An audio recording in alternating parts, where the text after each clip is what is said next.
In this video, we will learn about anomaly detection, a technique used to identify data points that deviate from normal patterns. Anomaly detection is a technique used to identify data points that deviate from normal patterns. By learning the distribution and characteristics of normal data, it can determine whether new data fall within the normal range. This approach is widely applied in areas such as quality defect detection, system error monitoring, and financial fraud detection.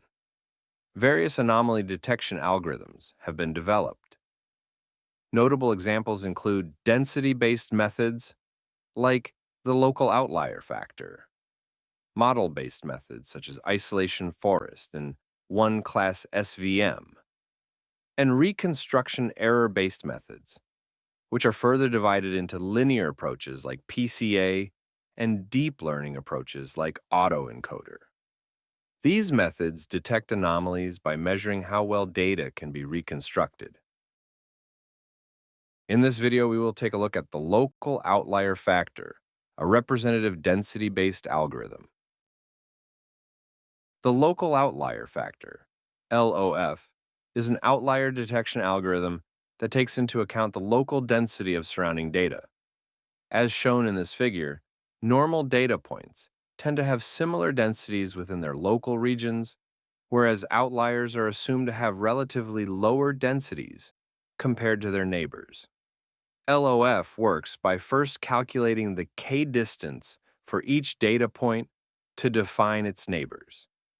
Based on this, it computes the reachability distance and local reachability density, and finally calculates the local outlier factor score to identify outliers.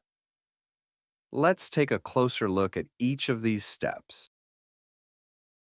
The k-distance of an object P refers to the distance between P and its k-th nearest neighbor, excluding P itself. For example, if the distances from P to 4 neighboring points are 0.1, 0.3, 0.5, and 1.0, then the fore-distance of P is 1.0. In other words, the k-distance is used to evaluate the relative position of P based on its distance to the neighbor in position k in its local neighborhood. Next, let's look at the k-distance neighborhood of an object P. This refers to the set of all data points located within the k-distance of point P.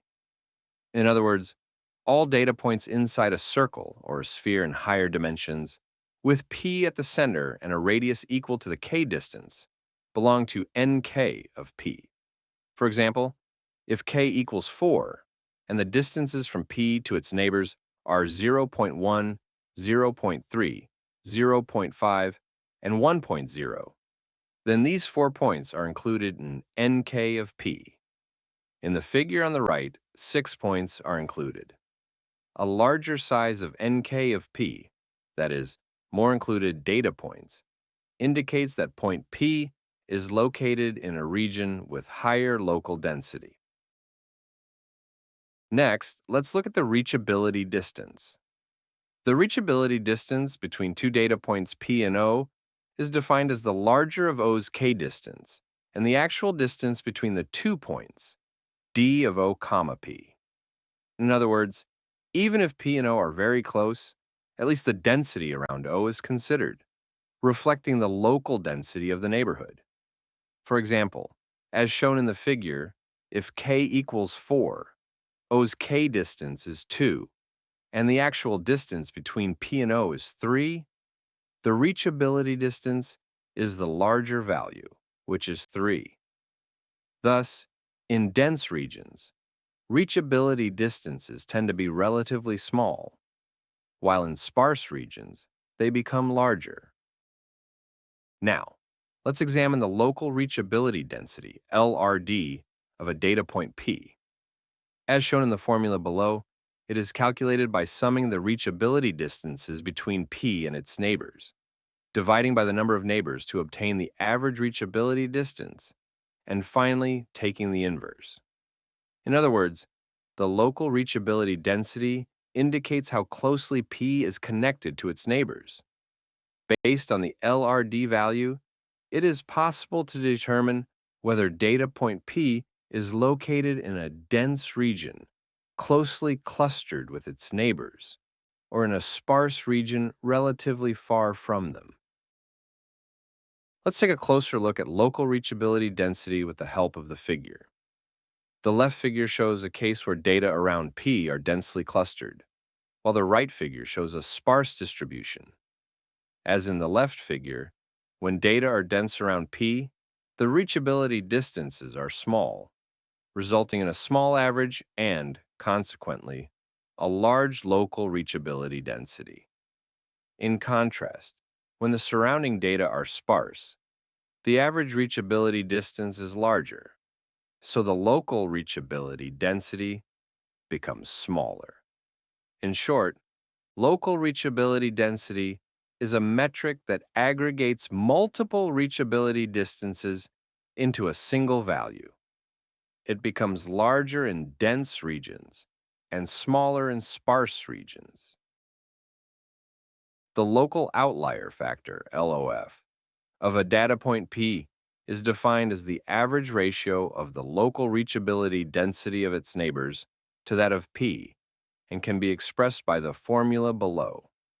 As shown in the left figure, when the local densities of P and its neighbors are similarly high, both P and O have large and comparable local reachability densities, resulting in an LOF value close to 1. In this case, P can be considered a normal data point. Conversely, as in the right figure, if P is located in a low-density region, its local reachability density is small, while the neighbor's local reachability densities are relatively large, leading to an LOF value greater than 1. Here, P is considered an outlier. In short, the local outlier factor is a metric used to determine whether a data point is normal or an outlier based on a comparison with the densities of its neighbors.